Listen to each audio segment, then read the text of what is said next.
Hey, welcome to the tech capital of the world. I'm Bobby Davis, the CEO and founder of Foundry. Hey, Kevin, how you doing today? I'm good. Good. All right, good. I'm super casual today, so we got called. I got called in early, so Yeah, we're actually had a lucky little to be here internet today, problem. right? Got called in Yeah, because the internet was out at the office. yeah. So whatever I was wearing was what I came to work in today. So That's funny. super Hold on. cash. We didn't talk about this. Did you fix the internet or did they fix the internet? Did it just come back on again? So they fixed it. So like they had to. So it was really funny. So we're on this top tier internet that comes Yeah. in. So we're on like It's like business level, right? the corporate Yeah. infrastructure of like Yeah. where everyone running, and then we have a tier one thing. But it's been out twice. The last time it went out obviously when we were trying to launch the self-paced course. It Yeah. went out Yeah. for like almost 48 hours. Well, that And was a so whole it other was out. thing. That was yeah. Yeah, exactly. So I went out this morning and I called in there and I said, "Hey man, the internet's down." I was talking to Dan, my rep, Yeah. and he goes, "Yeah, I'm looking into it. Looks like there's a bad card. They're gonna have to go source one." And the way he said it, it's how like we're going to get a network card at Best Buy, coming. And so it was That kind of probably is funny. what happened. Like, why? What do you mean source one? You should have like, like we pay for you to have a backup, don't we?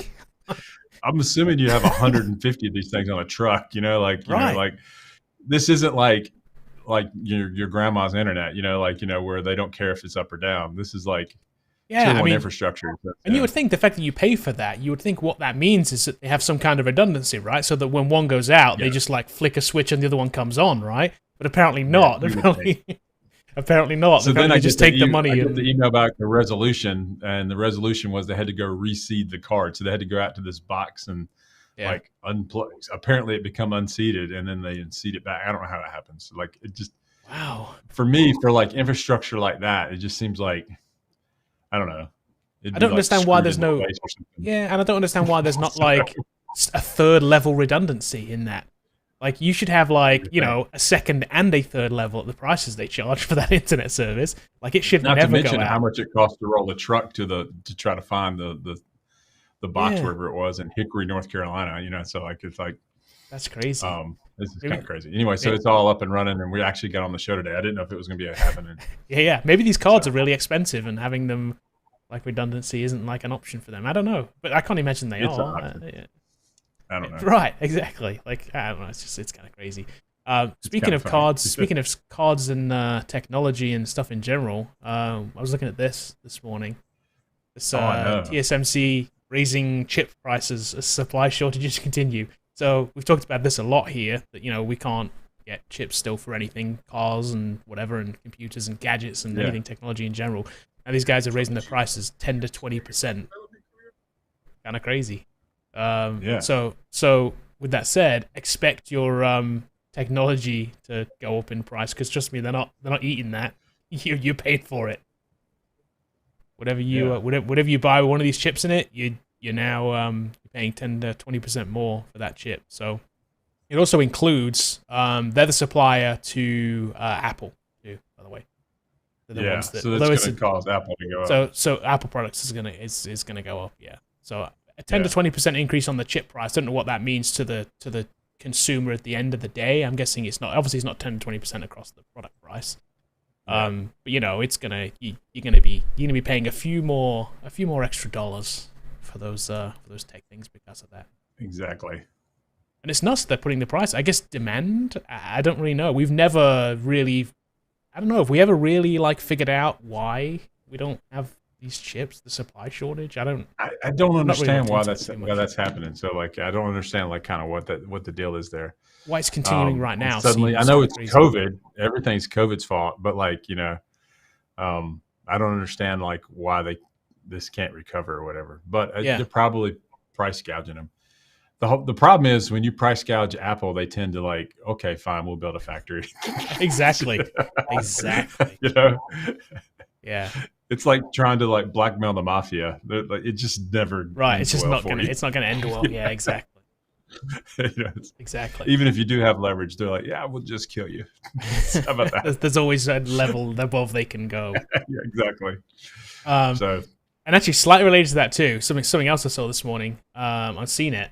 PC market up 17% as a hybrid works here to stay. So obviously through the pandemic, right? They sold a ton of new machines. Right, if you start looking into this, notebooks 27% up year over year, desktops 23% up.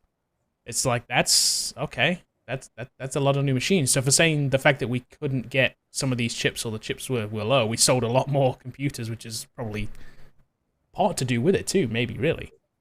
But another interesting thing here, tablet shipments flat, a 1% decrease. If you read into it a little bit more down here, the iPad demand tailing off.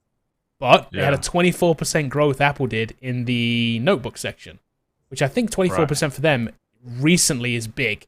I think they've seen declines in this year over year recently, and they've seen increases in iPhones and iPads and the mobile devices, but they've seen a decline in this, I think, from their highs. And now they're back to a 24% year over year because these guys hit it right because of the M1 chip.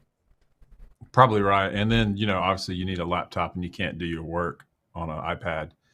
And then if you're just buying a laptop anymore, you're like, okay, $1,600 for my laptop or $1,600 for my iPad. It doesn't make a lot of sense. Yeah, we were talking about this. If you spec out an iPad now, like a mid-range like iPad Pro, I mean, if you get the highest one, the biggest screen, the 2 terabyte thing, you're talking about $2,400, right? So a mid-range one is about $1,600, but also a mid-range MacBook Pro is $1,600. And a MacBook Pro kills an iPad all day long. I think it does. And don't forget, the only real difference is the OS that it's running, right? Yeah. It's like, one's using iPad OS, which is basically iOS on steroids kind of thing, and then one's running Mac OS. And it's like, you can just do so much more with Mac OS than you can do with iOS. I want it, or with iPad OS. Yeah, I want it to do all the things that the Mac OS can do. It just can't. Yeah. I have one. I love it. I use it every day, but it's just not the same thing. Valentino Antonio, thank you for the super chat. We do need to get in that PC racket. Apparently, it's it made me think like, man, why didn't I buy HP stock at the beginning of this? I should have seen this coming, this work from home thing, or this remote work thing, and been like, man, of course, computers should be a giant investment for this. I'm gonna make me an M1 chip. That's what I need to do. Right, so. Exactly. We need the Foundry M1 chip. That'd be great. So the other thing too that was big news. The other thing I mentioned, like Destiny got released on Tuesday. And so like the big news is there's anti-cheat coming out. Yeah, the anti-cheat's interesting. The biggest takeaway for me for the anti-cheat, because I don't follow Destiny stuff, and I read the story, I saw this, was that it's AI anti-cheat. Yeah, they're gonna do them manually at first, and I saw they train it, and then like the AI is gonna automatically start banning people. I guess it's interesting. Yeah, I love it because like if you play on PC, not so much on console, you play on PC, and you get in the high end like PvP content. Yeah, I mean like people run around like in God mode. People run around with infinite rocket launcher, and then the auto aim is the most frustrating thing ever. Like you run across a map and some guy like quick scopes you with a sniper from like he domes you across the map, and you just die. It's just insane. It's funny. It's the same thing in Warzone too. So Call of Duty have done a similar thing. So Call of Duty in Warzone, they have the new Vanguard game they announced. It's coming out November, I think. They've also said they're going to change the Warzone map. So Warzone is a free-to-play game, right? So they're going to change the map. But the cheaters in there are so bad, they're going to introduce an anti-cheat too into that. They haven't said how it works or what it is yet, but they've had to introduce it. It's like, I quit playing it because it is literally every game you join, there's a cheater in it. There's no possible way to win. It's like, it's so bad. So it's funny that this is like, how long have we been playing games online and we're finally trying to still figure out anti-cheat? Like, really? Yeah. What are we doing? Exactly. Like, I don't understand it, but like, it seems to be a really tough problem to crack. It must be. It must be because that, or they just don't see the value in it. Maybe I'm not entirely sure. There could be. I don't know if the problem is that if it's a very difficult technology problem or is it a difficult business problem. I'm not entirely convinced either way because I can't imagine that it's a very difficult. They actually had to buy a third party to do it. They didn't do it themselves. In other words, it must be a hard problem to solve because they had to have a dedicated. There's some very obvious traits of a cheater in a game, right? if you can Yeah. do superhuman things that aren't programmed in the game, couldn't you just write something that says, hey, if this person does any of these superhuman things that somebody can't actually physically do, just ban them. They're clearly cheating. Yeah. At least in Warzone, it's very obvious. Yeah, the cheaters are so mad about this, and so like there are some cheater forums, and I've one of the Destiny YouTubers I follow showed some of the tweets out of it. But like in general, there's this thing called account recovers where people go in and they get your account credentials, they install the cheats on your account credentials so you can go flawless through trials and you get guns or whatever. Right. And so like paying someone else to carry you through is a cheat kind of anyway. And then they can get your account banned. So that means that the account recovery business is going to dry up for Destiny 2. So like, and they were just highly, highly upset of that. So cheaters are upset. Cheaters are upset that they can't make their money anymore. They can't make their money. They're going to have to do it legitly now. So now you're going to have to like actually play trials and actually win. The other one that introduces skill-based matchmaking, which is awesome. That means like Destiny dads like me can get in there and play with other Destiny dads, and I might have an actual chance to win a trials game. And they're and then the top 1% are complaining like, now I have to play everyone on my skill. Yeah. Yeah, you do. Yeah, that's how it works. Welcome to my world, man. Like when I'm not as good as you, and I'm just like fodder, cannon fodder for you. So like, I think skill-based matchmaking is a thing that should be in every game. It really should be. Yeah, I'm totally in favor of that. It's funny. Here you go. Mikey says, World of Warcraft's the same way. If you play PvP mode, 99% of the time, get killed while you're working on quests. So yeah. So I keep it in PvE all the time for Destiny, and then some PvP. But I'm gonna try trials, to see how it works. So yep, it's worth a shot. One other thing before we do questions, I do have some of your questions queued up. Thank you for those. We'll get to those here in a second. Throw them in chat. We'll do them. I'll do them in the order that they come in. I may jump around a little bit. We'll see if you want to guarantee we ask a question. You can always super chat it. Otherwise, I'll just go down the list as I see fit. One other thing, though, yesterday. So Gamescom was yesterday, and they did announce a new Xbox and a new Xbox controller, the Halo editions, right, of these. Right, yeah. So I did manage to order. It's the Elite controller. I did manage to order the Halo Elite controller yesterday. So it's one of these. Look, I got this thing coming.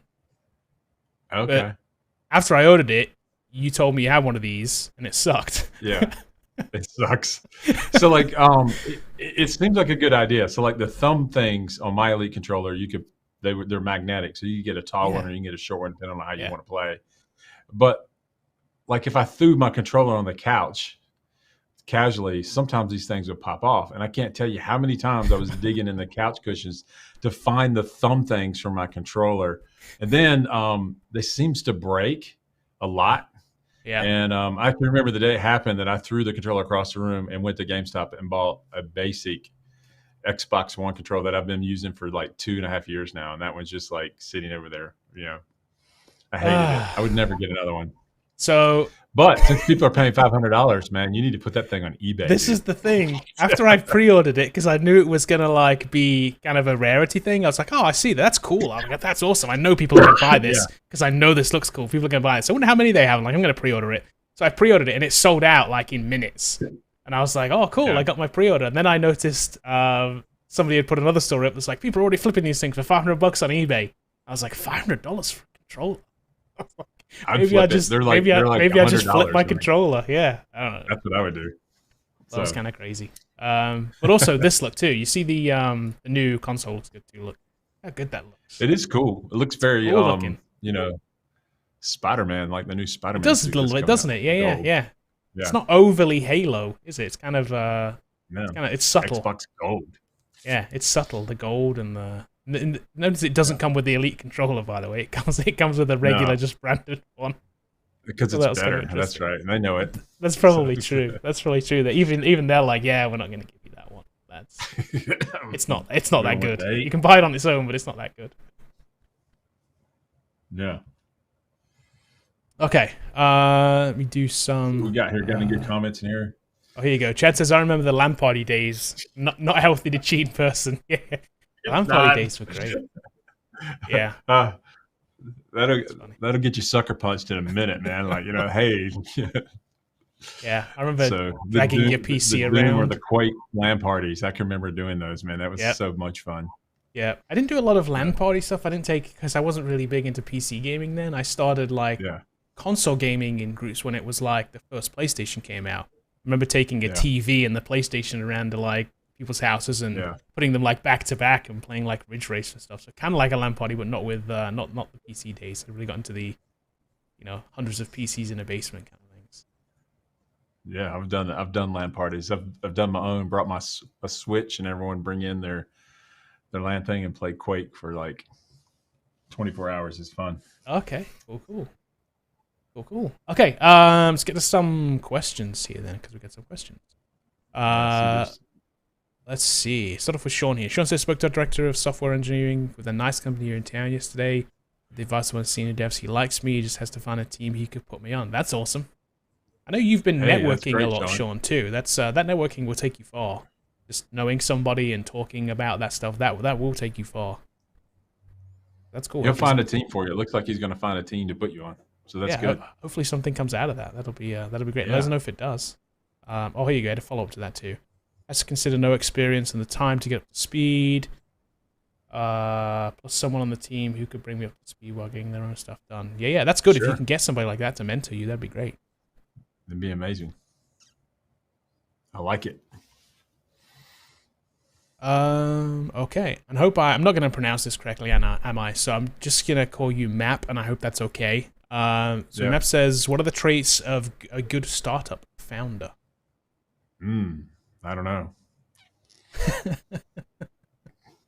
Willing to eat peanut butter and jelly for 2 years? Something like that.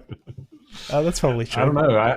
I do believe this. I think one of the things about founding things is you've got to be, and this sounds weird, but you've got to be willing to fail and be brave.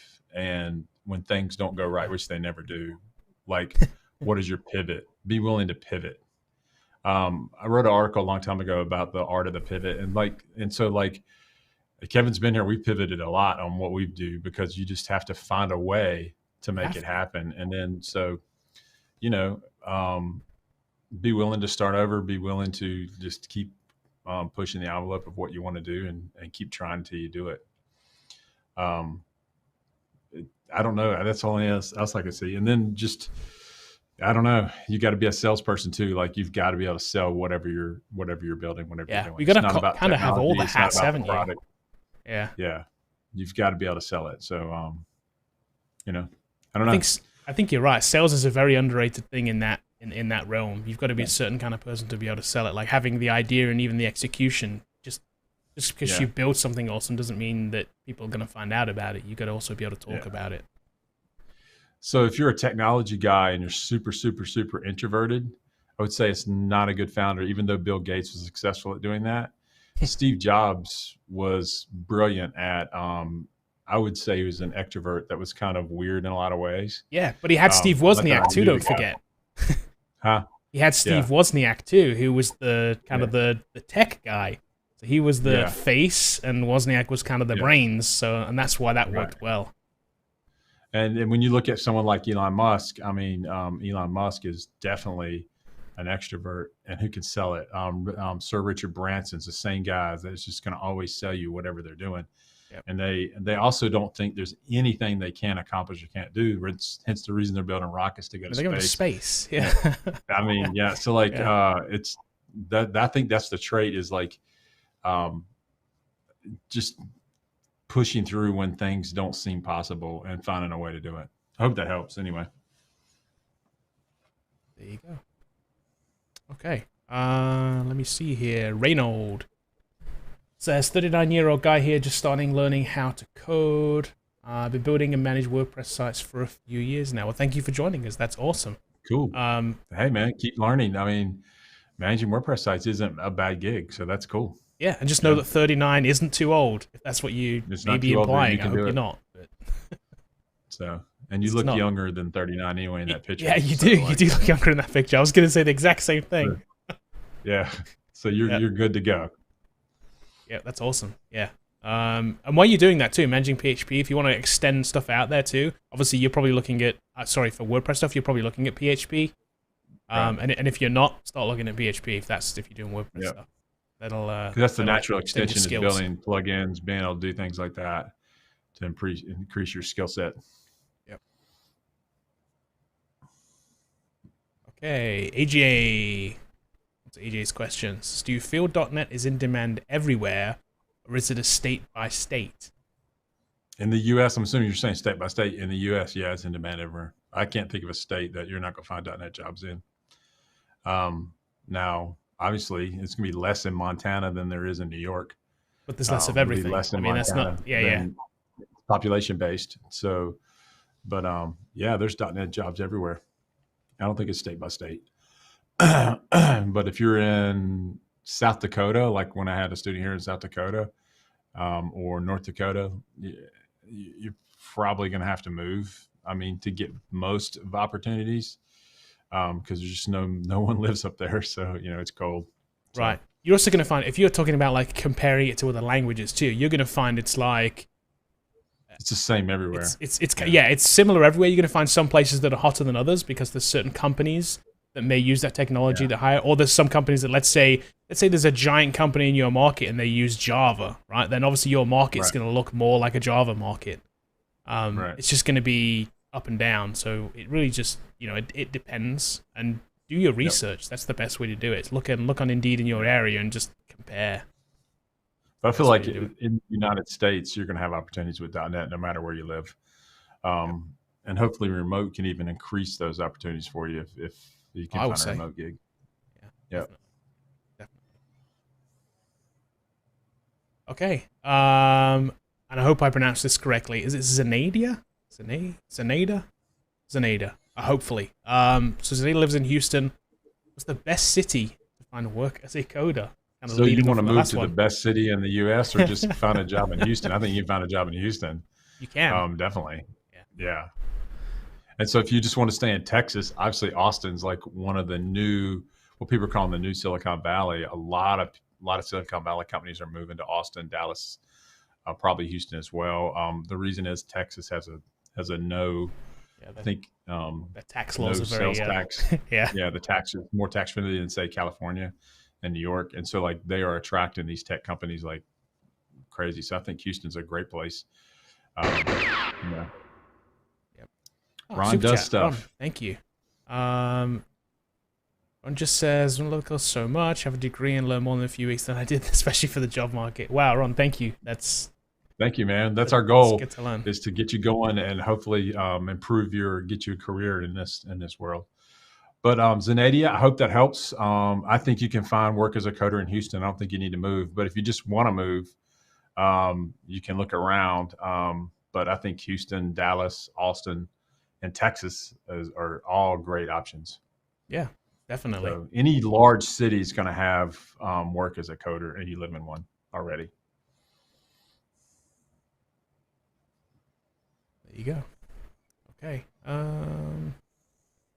Let's see, Jeremy. What's Jeremy got going on? Just accepted my first junior backend developer job. Awesome. Congratulations. All right.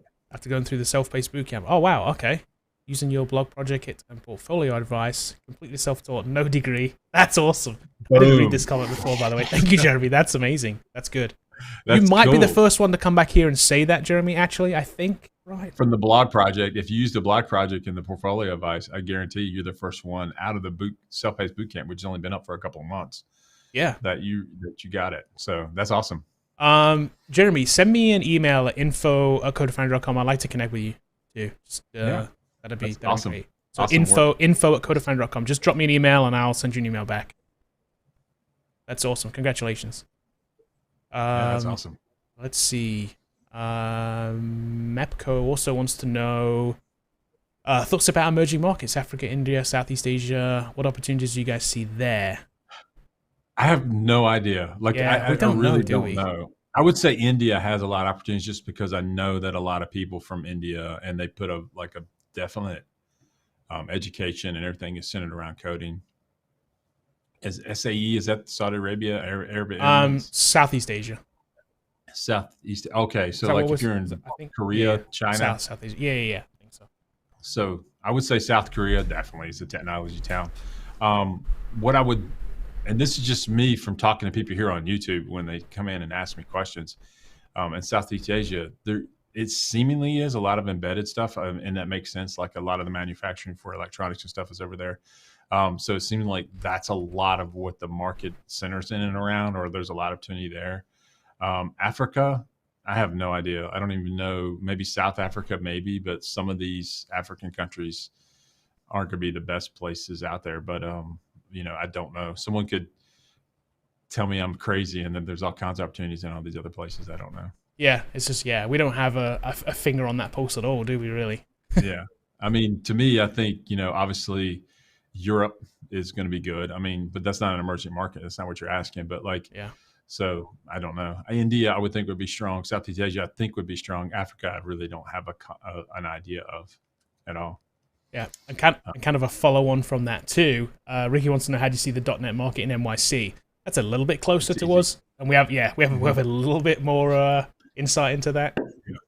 Since every financial company pretty much runs .NET, and every financial company is in New York City, I think that you're fine living in New York. Yeah. You can get a job with anything in New York, though. I mean, it's the largest place in the planet.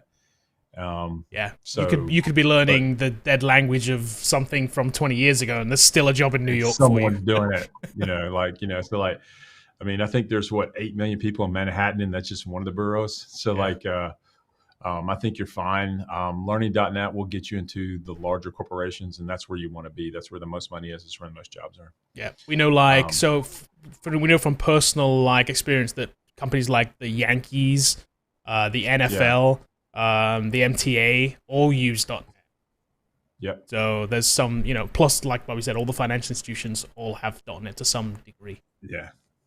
So, and that's where, and the reason that is because that's Microsoft's entire focus. Not entire, but like that's their big focus. They're selling stuff to the enterprise. When we call the enterprise, we're talking about the Goldman Sachs and the bank, right? Yeah. Fortune 500 and everyone else, which they're all in New York. They're selling them .NET and telling them why they need to use Azure and that kind of stuff, and they're winning. So I think you're going to be fine with .NET in New York. Okay. Just look at Indeed, just see what's up. Yep. Yeah. Yep. Mikey wants to know, what's a good resource to use to learn to write blog posts?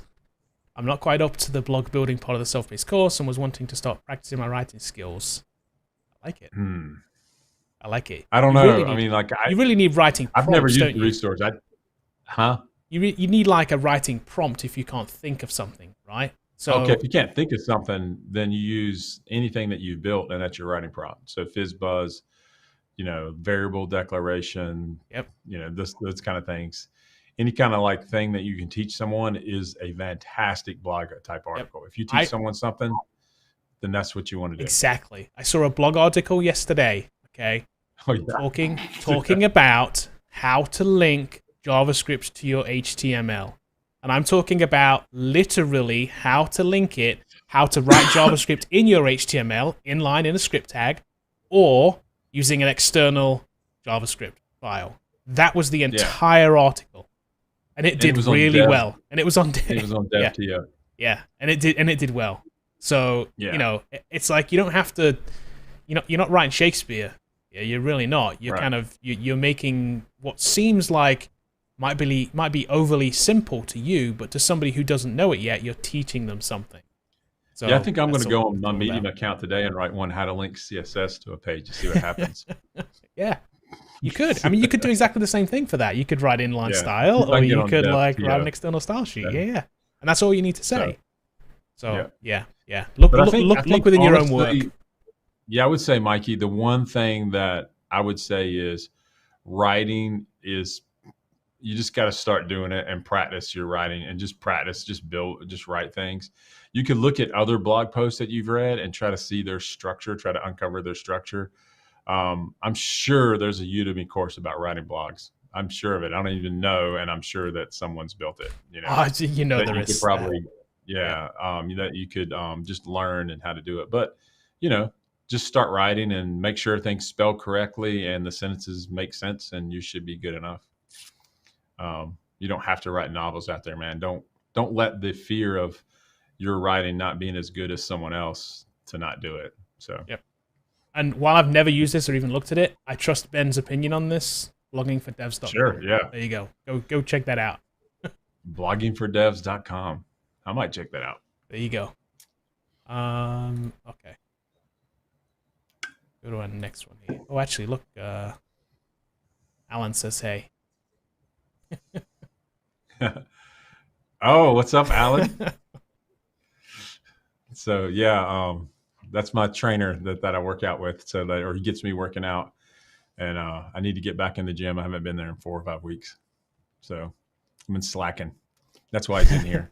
He's holding me accountable. Yeah, exactly. He's trying to tell you, like, hey, so when you come back. Yeah. So Walker says, at what point do you scrap a side project? I've tried to work on this project, but the one thing blocking me is lack of documentation for the library I need.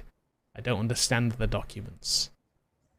You ever ran into a roadblock on something like this? Oh, I've started lots of things and quit. You know me. I've had lots of ideas. I start right down the road and then I just push it to the side. I've done that a lot. If you feel like you're not making much progress, do another one. Do a different one. I mean, it's your side project. I mean, like, no one's going to know that you quit.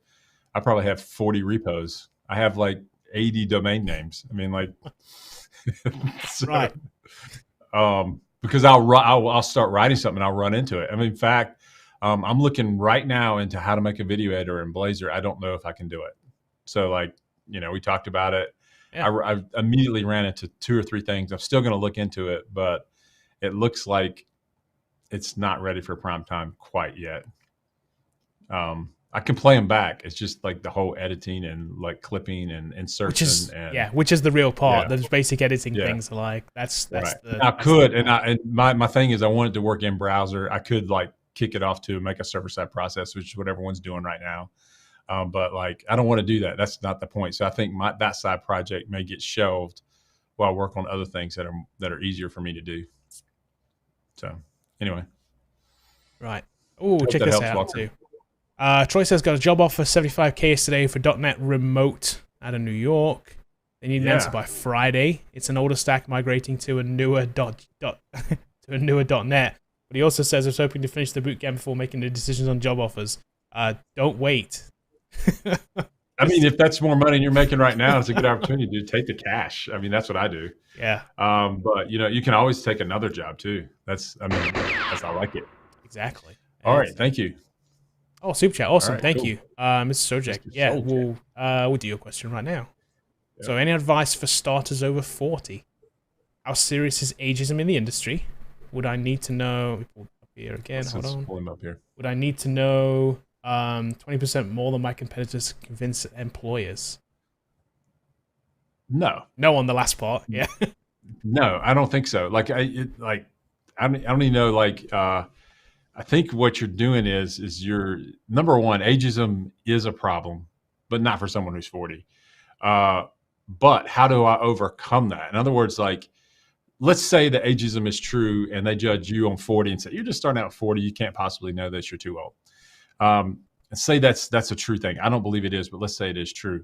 The question is, you want to do this because you see the benefits of being a coder, maybe the pay, the location, the remote work, all those benefits on it.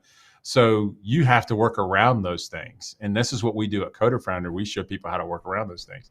And I promise you, to convince an employer that you're worth hiring is showing them a portfolio of projects and then talk about those projects at a deep technical level. If you can do that, he'll think you know 20% more than your competitors. Yep. And he'll hire you. The employer wants, the employer just wants somebody who can do the job ultimately, right? Exactly. You just have to convince him that you can do it. Yeah. It's not magic. It's really not magic. We take the non-magical route to breaking into code here at Coder Foundry. In our self-paced course, people that have taken it, in our virtual courses, build a portfolio, put a bunch of projects on it, show that project during an interview, relate an interview question to a specific code base, get them to review the code base, get them to look at it, get them to use it, and then you'll eventually convince an employer to hire you. The other thing is over 40, you can also you can compete on price. So like if there's a someone who's been coding since 25 and they're 40, they're more expensive than you are if you're just trying to break in. And so like that's another thing that can happen, that you go in there and show a freaking portfolio to somebody with projects, and you're like $50,000 or $70,000 less per year than that other guy. They're going to hire you. And then once you get that 1 year of experience, your salary is going to rise and you build a career. But don't let any kind of barrier, perceived barrier, stop you from doing it. You know? Definitely not too old. Definitely not too old. We've seen plenty of people break in that are 30s, 40s, 50s, even into 60s. I know that's crazy to say, but we've seen it. Yeah, not too old. Okay, Lala wants to know, are you able to apply for the virtual boot camp? The virtual boot camp well ahead of when you could attend for planning purposes. I teach, wouldn't be able to attend until next summer, fall. No, we're not. Yeah, don't worry about that. Just apply in the cohort that they're going to do it. So we wouldn't interview someone for next summer or fall. Yeah. We keep it only to for September 27th right now. We keep it only to the very next cohort. People's life situations change. You'll find maybe you're interviewing for now, but next year comes around, you've wasted your time like doing, and it's like it just we used to open it up for the year, and then it's just like it would just be way more work than it was worth. So we open it up for the next cohort. So when it comes around, set yourself a reminder. We'll be here waiting. Then just apply them when it opens up. Yep. We tend to open them up. Obviously, as soon as one cohort starts, we open up the next one pretty much. So, so if you're looking at next summer, look for the one early in the year. So when January's cohort starts, that's look in January. Apply in January, I would say. That's probably going to be the best thing. Yeah, and then we have the April that'll take you into the summer, and then the one into the summer. Yeah, so it depends on which one you want to do. Yeah, it's either April or June or July. We have 4 a year, so it depends on which one you want to fall into. So good luck, Lala. I hope you can apply, and I hope to see you next year. That'd be great. Yeah, that would be amazing. That would be very, very cool. So Sean said, what about the Web API and React course? We talked about this yesterday. I talked about it this morning with the staff, so we're building it right now. That's all been put together. Once I showed the staff this morning what I want to do, it's obviously bigger than they thought. I will just build one project. It's always bigger. It's always bigger. So, shoot for the moon. So, right? I will tell you the outline though, Sean. What we're building is we'll build intro to TypeScript, and so that you can learn about TypeScript. And then if you look at our JavaScript course, all of those JavaScript projects will be redone in React to teach you templating. And then from there, we'll build the address book just like you did in MVC. And we'll build that. And then we're going to build a brand new project called Ticket Pro. And that will be Web API, database, security, the whole 9 yards. And it'll have a Maui component, which is really cool. The mobile bit? Yeah. Awesome. So with Ticket Pro, are things built around a repair shop or DirecTV cable repair? Or the cable guy fixing that card out and the thing to fix the internet. Well, I guarantee you, this is how it works. The guy that fixed the card, I called in. They registered the ticket from the customer. That ticket, they found out where the problem was, and then they routed that to a technician that services, in this case, the Hickory, North Carolina area. It showed up on his phone. It told him which box to go to, probably gave him turn-by-turn instructions. And he followed that on his phone or his device, went there, took a picture, took in the notes that I reseated the card and now it's working, and submitted it back. And then that email went back to me. And that's what we're going to build. So it's way more ambitious than that. It's going to take us months to build this. But that's okay. I think once it comes out this year, it will definitely be this year. It'll be the coolest React Web API course, period, on the market. That's what we're trying to do. But it's also the most useful. We think that there's a reason there's so much content is these are the things you need to know before you could even approach something like Ticket Pro. We couldn't just build Ticket Pro as a standalone course and everyone would be lost. No one would get it. So we need to take you through TypeScript, React, build some simple ones, a little bit harder, and then get the business to build an enterprise project. So I think it should be great. There you go. Hope it helps. So Sean's excited about this. He can't wait. He's built the REST API with his demo project he's doing. Oh, that's awesome. Yeah. And I'm excited to add React to the front end. Yeah, awesome. Yeah, we're also going to have Blazor too. So like these 2 courses will build React and Blazor front ends for everything. So you can do both. It'd be the same projects. And the other reason we use the same projects is because if you built that project in MVC, you don't have to learn the domain of the project, and you can say, "Oh, I've built a dress book. I understand what's going on there." Right. And then it's easy to, now I just need to learn the React bits, and then I need to learn the Blazor parts. So should be great. Okay. Sudhir wants to know ASP.NET MVC code first or database first approach. Which should I learn and master? Code first. So that's just how it's done in the industry. Easy. Doesn't mean that you can't build it with a database first approach. You can. At the end of the day in MVC, you're going to have models either way. And it just matters, do you create your models first or not? So right. I think there's a lot of benefits to creating your models first and let it generate the database, because it builds all that CRUD and things for you during the scaffolding process. So code first is probably a better way to approach it. So, and that's me coming from a database first approach person. That's the way we used to do it, right. that was the only way to do it. So I think that code first is definitely the way to go. Okay. Now I'd never heard of this. I just looked it up, and I don't know if you'd heard of it either, but thoughts on Mimo. So Mimo, what is Mimo, man? I hadn't heard of it either. I don't know so everything. I'm going to pull it up. Mimo is one of these. Okay. It's an app, right? So it's a learn to code app. So it's on the App Store and on the Google Play. So I've played with a couple of the other ones before. Grasshopper's a good one. Yeah. And there's a couple more. Man, what's the other one? There's another good one too. Here's my thing about Mimo. Yep. And I've never used it, okay? So if I'm wrong... No, you're going to be right, because I know what you're going to say. Because you're going to be right, because they all have the same issue. IDE. It doesn't use an IDE. It's my big problem. And it's not real, which means that no one's going to build an app this way on their phone. They're going to use VS Code or Visual Studio, and the tooling is just important. Yep. These are... The thing with these tools and Solo Learn was the other one. So Solo Learn, Grasshopper, this Mimo, they all kind of teach you concepts, but they're very siloed, right? So they teach you like the idea of a loop, right? It's great. Right. It's a good way to learn that. I do agree. Learning about a variable, or learning about something, it teaches you about a concept, and it is a good way to learn it. And it teaches you in their own version of what they call this. These guys have a code playground, right? It's the same kind of thing. So they have their own kind of version of an IDE, which isn't really an IDE. But learning the tooling, like you said, is just as important as learning kind of the syntax and the concepts. But if you just want to stand in line at the grocery store and learn a little concept of something, then these are great. These can be a supplement, but you've still got to build something. You can't rely on these things standalone. These things aren't going to teach you how to code. They're going to teach you the concept of coding. Right. That's and so how the way we approach it here at Coder Foundry in the self-paced course and in Coder Foundry in the virtual bootcamp is we just do things for real. Like, we're not playing around. Like, in other words, like, how does a professional developer do this? What are the tools it uses? And that's what we teach you. That doesn't mean this is bad. It just means that you're never going to be a professional developer if you just use Mimo. But it's easy. It's something that you can break into and you can look at it. But it doesn't use tooling. It doesn't teach you everything that you need to know to actually get a website up and running. So, but that are my thoughts. And if you're an adult, then, just do it for real. Use VS Code and get going. But this could break you in easier. So, cool. Thanks, Austin. Oh, super chat, Austin. Thank you so much. Good segue. It's got an interview in a couple of hours. Oh, awesome.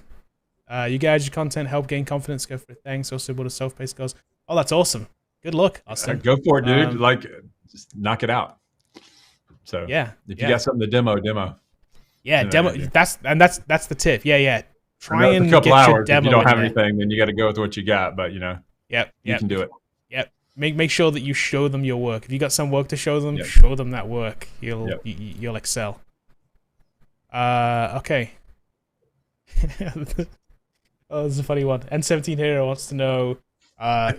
Good luck on retaining Harry Kane, by the way. Just side note. That's good job. How to learn CSS title here. Yeah, how to learn CSS. That wants to put you ahead of the oven by Bobby Davis Jr. I like it. I like it, man. I might take it. Well, that's funny. Yeah, yeah. We'll pay you royalties of some kind. Let's see. Retro Rob says, is it common for companies to hold an introductory interview, then promise a technical interview, and then pass on a candidate without even holding it? Yeah, I think everything's Yes. common retro. I mean, yeah. So like every interview is an entry point to the next interview. So if you don't do well in the introductory interview, the They're not going to you waste your know time or their time, is what they're saying. exactly. That's pretty much what they're telling you. So They're saying, we know you're not going to be a fit straight out of the gate, so we're not going to go any further. right. So what I would do if this happened to you, retro and Rob, and then maybe you could tell us like what are the questions they asked and those kind of things, and then maybe we could offline. I'll be willing to you just sit to Kevin, give me the questions. I'll give you what and tell me what your response was, and then maybe I can like tell you maybe how you could do that better next time. Yep. We do see a lot of common mistakes in these introductory interviews. So Yeah. companies do it both ways. One, they do the softball first. Some do technical first. It depends on what the companies do. And what they're doing in that softball is to see if you're going to be easy to work with or good to work with or whatever. And they'll ask some questions, and then you may ask questions, and then it can get you ruled out or ruled in. So don't worry about it. Keep going and keep moving, and send something to Kevin, and I'll help you do that next one better. There you go. Awesome. We're actually going to do a video on this too. We're going to do a video. Yeah, we are going to do it. We've added this to our board about interviewing with companies and like some of the things that you shouldn't do. And I'll tell you just overall, the guidance, like one of the big things that people do is you put up barriers, sometimes unknowingly, you put up a barrier that before you have an offer. before you've even got an offer. Yeah. I mean, you could be 2 minutes into this interview and you could say something that just puts up a barrier that turns off the interview. And it could be like, and this could be a weird one, but maybe like, my first week I'm having surgery in September, right? Is that going to be a problem? They're going to say no, but they've just put a little red X against you. It's a problem. They're not going to say yes, but they are. So don't put up unnecessary barriers. And we're going to talk about in the video, we're going to talk about where the power lies and how we think that is, and the power dynamic. Even some people will want to tell you that it's not, but it is all one way. It's one way. When you're a newbie, it is just one way, and you just have to overcome that. And then I think that ultimately it's we're going to give the advice of being nice, and then like that it's some of that nice, and so like it should be easy, but definitely reach out to Kevin, and I'll try to help you out with that, retro. Definitely. Man, another super chat. You guys are hot on the super chats today. Yeah, everybody wants that top spot. You guys are hot on the super chats. Oh, it's Brittany. I've been speaking to Brittany on Discord. That's cool. What's Brittany saying? Due to COVID, I wasn't able to return a second year in college for web dev, but thanks to self-paced course, I'm learning new stuff and filling up my portfolio. Pull it up again. Let me send it. I think that was what you said there. I can't thank you guys enough. It's actually ended at the end. So no, that's awesome. Thank you, Brittany. No, I remember telling you about this, boy, because Brittany sent me a message and I was like, hey, like, Brittany's no longer doing like the second year of college and has learned more in this than she had learned in her first year. I was like, that's awesome. That's what we like to hear. Yeah. Unfortunately, this COVID outbreak happened right before people are trying to start their semesters, and like it's been outbreaked, man, like big time. People I know have had problems with the same problems she ran into. Like, you got to get a test, and like you can't get the test in time, and that kind of stuff. Some schools in our area went back for like a day and had an outbreak, and then they're like, and school's back remote. Like, wow, that was quick. Yeah. But yeah. But we're glad the self-paced course helped out. Hope you learn lots of things, and we'll see you in Discord. Thanks, Brittany. Definitely. Yeah, that's cool. And Brittany also had a question too, which I was going to pull up anyway, but we might as well do it now or on the topic. So I saw this too. Posted this in Discord as well. Lightning hit a house and fried a PC, which sucks. I was wondering if you have a laptop recommendation. Should I wait and get a new MacBook Pro? Do you recommend Parallels, Mac OS? I've never used it. So Parallels is definite. If you're going to use Mac OS to follow along with us, because we're going to be coding in Windows, and the tooling pretty much looks different, and it's not the same. Visual Studio is not the same on Mac as it is in Windows. So like maybe one day those will be comparable, but right now, so we think that Parallels is the way to go. Yep. Basically, you're going to use that 2-finger swipe to switch between Windows and Mac OS. It's pretty seamless. I do it every day. Yep. It takes a minute to get used to if it's not something you're used to, but and I wouldn't wait for a new MacBook Pro 2021 necessarily. If you need a PC now, just buy the one they have out. It's going to be fast. It's going to be great. Yeah, it is. It is. Yeah. It's kind of funny. It's like it's FOMO. I get it, but No, it is. It is FOMO. That's why I keep waiting on one. Yeah. But I also don't need one. If I needed one, I would just buy what was out now. Yeah. But I also say that I say that to say that I have a Mac and a PC, so it's kind of I use 2 separate machines. I don't run parallels on the Mac, so it's like that's just an option. I like the desktop. I like the Mac hardware for the laptops, but I also like having a powerful PC. So it's kind of like should be good. You gotta have both. So yeah, and thank you for the super chat, Brittany. Appreciate it. Thank you, Brittany. Let's see. Justin says, "What's a good fundamental approach to convert any JavaScript file to TypeScript and get rid of all errors from code you didn't personally create?" I don't know. I mean, I think what we're going to do is release a TypeScript intro. Yeah. And I think that if you've got JavaScript to TypeScript, it's a rewrite. I don't know if there's a conversion process. They're different. So. Right. I don't know if I have a good answer for that one, Justin. Maybe I will one day and figure this out. But in general, I think you got to embrace TypeScript to what it does and change everything over to TypeScript. There you go. Also, just back to Brittany's PC thing, she has a laptop while she waits, so I would suggest now you're back to FOMO. Dude, get the 2021. Yeah. Just wait. I would just wait. I think it's. I don't know.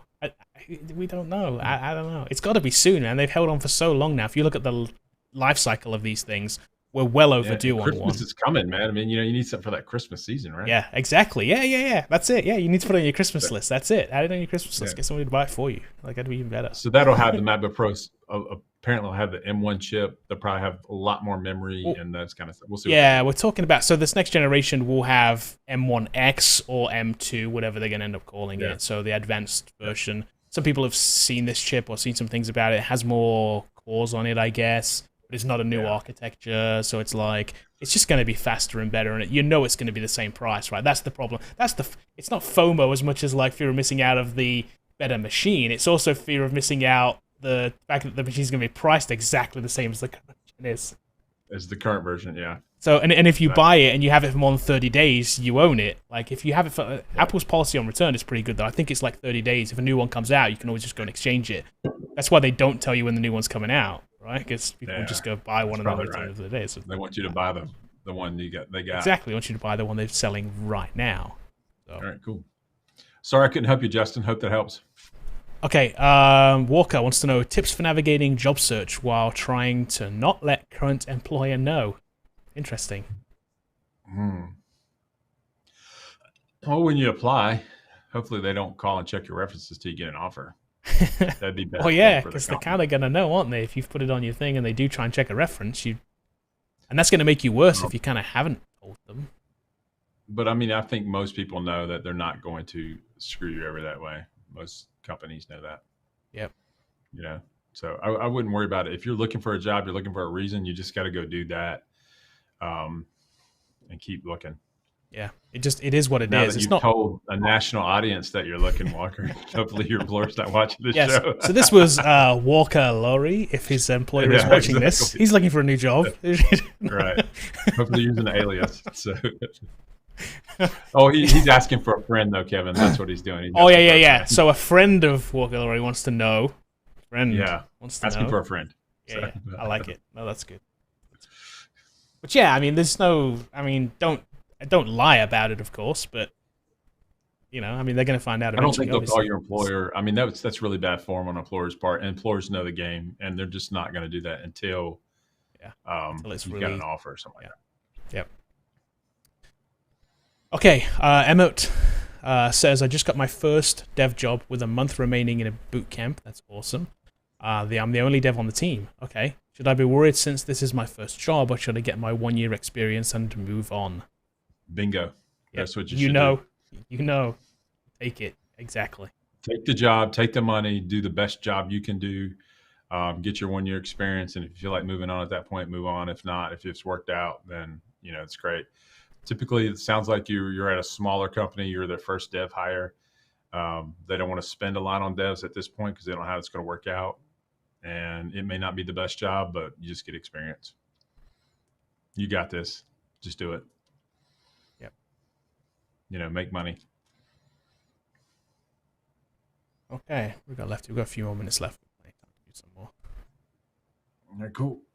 Use the lucky ones. Okay, Philippe wants to know if I started already with JavaScript and been getting the hang of it. I'm going to see that's what it says. Should I keep learning it with React and Node, or start from beginning with C#? Oh, I see what you're saying. Yep. Okay. So somebody's learning JavaScript already, but wants to know if they should extend that into React and Node, or start from the beginning, which isn't really true, with C#. So C# is a server-side language for the most part. So I think React you can learn React at this point if you want to know a front-end framework. But C# is your server-side language, so you're going to have to pick it up initially anyway, I think. Now, you can use Node and use JavaScript on the back end of Node and just skip C# altogether. And that's an approach, and those are MERN and PERN stacks. But I think C# gives you so much opportunity. It's what you need to be learning how to do. So obviously, MVC is a way to do it, and then Web API is a way to do it. There's two ways to really do web development with C#. Obviously, another one. And then when you go Web API, you pick the front-end framework of your choice, React, Angular, Vue, and I think increasingly Blazor. Watch our Web Trends 2022. We just released it, and then we talk about how all this kind of fits together.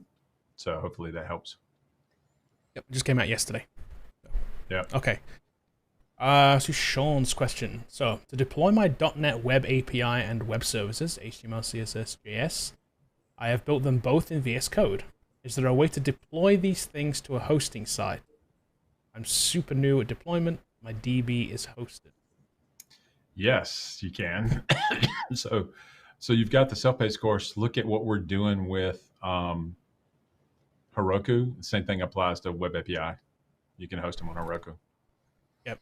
So yeah, go down the Heroku path. Figure that out. But you can do it That's with that. The free way to do it. We're just showing you how to do it. You build them and then you stick them on Heroku. And I think one of the things we're going to add to the blog project, I had the meeting today that'll be out sooner than say the API course. That's probably going to come out in a week or so. We'll be adding the API to the blog project, and then of course that's going to be hosted with Heroku, and it goes through the same process and just shoves it out there. Oh, that'll be cool. So, good luck, Sean. Hope we can help. Okay, here's an interesting question. Food, like the name. Would an employer automatically assume you're less knowledgeable if you only have a bootcamp certification versus someone with a comp sci degree? So food, that's up to you. If you've interviewed with them, then yeah, that's up to you to bring the knowledge to the interview. I don't think that's the case. I think people are interviewing a lot. We see our bootcamp grads getting jobs, so that's not necessarily the case. Especially if you're bootcamp, and I've always talked about this. If you're going to a bootcamp and you're not building a portfolio of projects, you need to switch bootcamps. And I'm not saying and this isn't a sales pitch for Coder Foundry. Oh, because other bootcamps build portfolios too, but some don't, and we don't like the ones that don't. Some don't. I mean, so if you don't have proof of work coming out of the bootcamp, yeah, you're going to lose out to a comp sci degree all day long. They're just going to assume that the comp sci degree is better than the bootcamp cert. But if you walk in with a portfolio of projects, then you know how to code, and that's truly what they're looking for. They're never going to hire either one of you based on your certificate or your comp sci degree. They're going to interview you, technical interview, see if you actually can do the job, and then they're going to hire the best person for the job typically. Now, we have ran into companies over the years that say that I only hire comp sci grads. And I've even talked to companies like, man, the guy was really talented, but he doesn't have a comp sci degree, so we're not going to hire him. But that was one company out of 100. And that was several years ago, and we're seeing that change because boot camps are coming increasingly like Coder Foundry, way more sophisticated in the types of things they're teaching and what they're building. And I would say we have the hardest bootcamp in the country. And so if you build projects like ours in the stack that you're learning, I think you're going to be okay. And you got to ask yourself, is comp sci an option for you? If it's not, because of time and money and location and all that kind of stuff, then dude, you just got to get a bootcamp degree and make the best of it and roll with it. And people are getting jobs with these. And guess what? They're not all coming from Coder Founder. We get it. We have competitors that do a good job. And so like you can review the boot camps and see their reviews and that kind of stuff. Hope that helps. There you go. See this one real quick. Jimino wants to know, are the live sessions in JavaScript uploaded onto the course because I missed the first one 3 weeks ago? They are. Let me show you where real quick. If you're in the course, they are in this section right here in the welcome section called Live Instructor Session. If you go there, they are listed right here. This one I need to actually take down because it's not, I didn't get this one recorded, but the previous 3 weeks are right here. You can go back and look at these. This was the first one, the second one, and the third one. So yes, they are there. You can go rewatch them. I'm probably gonna put up a YouTube playlist at some point of those. So you can, and they'll be private. So if you have access to the course, you'll be able to access the link and go view them through YouTube. So they're all in one place, in one playlist, just to make it easy versus putting it on the tool. It's kind of, and just have one link instead of lots of links. It's kind of annoying to go back and view the links here. They're not.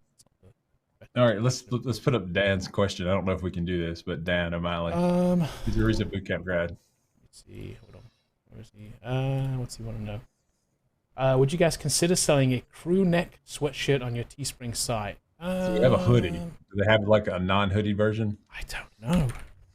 What shirt do you want, Dan? What do you want? Just the Coder Foundry logo on it, or what do you want? I think they may have a. They've added more stuff to their their offerings actually. So we may be able to do that. I'll look. Dan, I'll look and see. I'll let you know. See what they offer. They do have other stuff. We've generally gone for hoodies and t-shirts, but you can always check it out. It's right here. Look, anybody that's never been to the site, the link's in the description. You can go check out our stuff. What do I have? Oh, I have a regular branded t-shirt on today. I don't have. This is still my favorite. I still like it. Is that the dark one? Yeah, the one with the three coder branding on it, and the matte black one's cool too. But you know, I have this hoodie. I bought one of everything from me. Yep. So yeah. All right, we'll show the learn.coder Foundry up there, and we'll get out of here. So if you're interested in the boot camp, we're interviewing for September 27th. Check us out. You need to get in there right now, or you can take the self-paced course. Go to learn.coder Foundry. It's got all the information on there, and then like and subscribe us if you can, and hook us up. That'd be amazing. So the differences between the two. We got a lot of questions. Yep. When you go here, you have your two options. You can obviously go for the self-paced, or you can find out more over here, and this just takes you to coderfoundry.com virtual, and you can find out more about the virtual class right here. Again, we are enrolling for September 27th. So Bobby's doing interviews right now. Yeah. So you get a one-on-one with me and lots of people from the YouTube channel we've talked to. So that's always kind of cool to meet you guys in person. So it's kind of cool. Yeah. There you go. Cool. Okay. So we'll be back on Tuesday. Do this again. All right. See you Tuesday. And good luck and keep coding. Thanks for all the super chat today. So we get to eat tacos, so we're always glad about that. Yes. So there we go. Thank you, Brittany, Austin, Mr. Sojek, Ron, and then Alantino/Alantonio. You guys all donated today. Thank you. Thank you so much. We appreciate it. Appreciate it. Thanks a lot. See you Tuesday, guys. See you guys later.